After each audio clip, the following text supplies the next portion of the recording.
നിങ്ങളൊരു വിവാദ വിഷയം കാണിക്കുമ്പോൾ രണ്ട് വശവും കാണിച്ചു കഴിഞ്ഞാൽ പ്രശ്നമുണ്ടാവില്ല. സിനിമ ഒരു എൻ്റർടൈനറായിട്ട്, ഇപ്പം മാന്നാർ മത്തായി സ്പീക്കിംഗ്, അതിൽ മെസ്സേജേ ഇല്ല. 2.5 മണിക്കൂർ സുഖമായിട്ട് നമുക്ക് ചിരിക്കാം.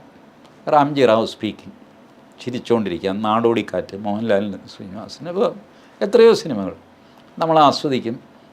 നല്ല ജോർ പോവും. മെസ്സേജില്ല, എൻ്റർടൈൻമെൻറ്റാണ്.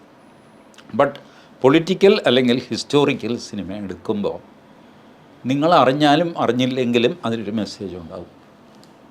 So you have to carefully craft that message.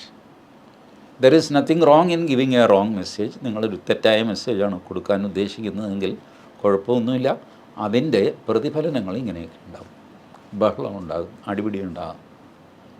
ഇപ്പോൾ നിങ്ങൾ പൊതുവേ ആ സിനിമയുടെ ഉള്ളടക്കത്തിൽ ഹിന്ദുക്കളെ പ്രതിക്കൂട്ടിൽ നിർത്തി. ഹിന്ദുക്കൾ തെരുവിലിറങ്ങിയില്ല. മുസ്ലിങ്ങളായിരുന്നെങ്കിലോ ഈ സിനിമ ഏതെങ്കിലും തിയേറ്ററിൽ കളിക്കാൻ സമ്മതിക്കുമോ? കേരള സ്റ്റോറി ലാസ്റ്റ് മിനിറ്റിലാണ് എറണാകുളത്ത് ഷണൈസ് തിയേറ്റർ ആദ്യം സമ്മതിച്ചു, ബുക്കിംഗ് എടുത്തു. പിന്നെ പറഞ്ഞു പറ്റില്ല എന്ന്. അവരാരും നിരന്തരം ഭീഷണി. അവരെന്ത് ചെയ്യും? അവരുടെ വലിയ തിയേറ്ററാണ്.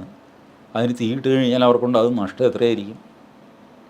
ഒടുവിൽ വീണ്ടും ആരോ ഇടപെട്ട് പെർസ്വേഡ് ചെയ്തിട്ട്, എന്നിട്ട് തന്നെ അതിനു മുമ്പിൽ യൂത്ത് കോൺഗ്രസിൻ്റെ ജാഥ, SDP-യുടെ ജാഥ, പോപ്പുലർ ഫ്രണ്ടിൻ്റെ ജാഥ, ഇതൊക്കെ നടന്നു ഷണൈസ് തിയേറ്ററിന് മുമ്പിൽ. ഇവരതൊന്നും ചെയ്തില്ലല്ലോ. ഇവരുടെ ക്യാമ്പയിൻ മുഴുവൻ സോഷ്യൽ മീഡിയയിലായിരുന്നു. ഒരക്രമത്തിനും പോയില്ല. കേസ് കൊടുക്കാൻ പോലും പോയില്ല. ഒരു നിയമപരമായ ഒരു വഴിയാണ് കേസ് കൊടുക്കുക. ഹൈക്കോടതിയിൽ റിട്ട് പെറ്റീഷൻ കൊടുക്കുക. ഇത് ഞങ്ങളുടെ മതവികാരത്തെ വ്രണപ്പെടുത്തുന്നു, വാട്ടെവർ ഇറ്റ് ഈസ്, രാജ്യദ്രോഹമാണ്, എന്തെങ്കിലും ഒരു ഹർജി കൊടുക്കുക. അതുപോലും ചെയ്തിട്ടില്ല. സോ എത്ര പീസ്ഫുള്ളായിട്ട് ഹിന്ദു സമാജം ഈ സിനിമയെ നേരിട്ടു. മാത്രമല്ല, ഹിന്ദു സമാജത്തെ ടാർഗറ്റ് ചെയ്യുന്നില്ല എന്ന് ഒരാൾക്കും ആർഗ്യുമെൻറ്റും ഇല്ല.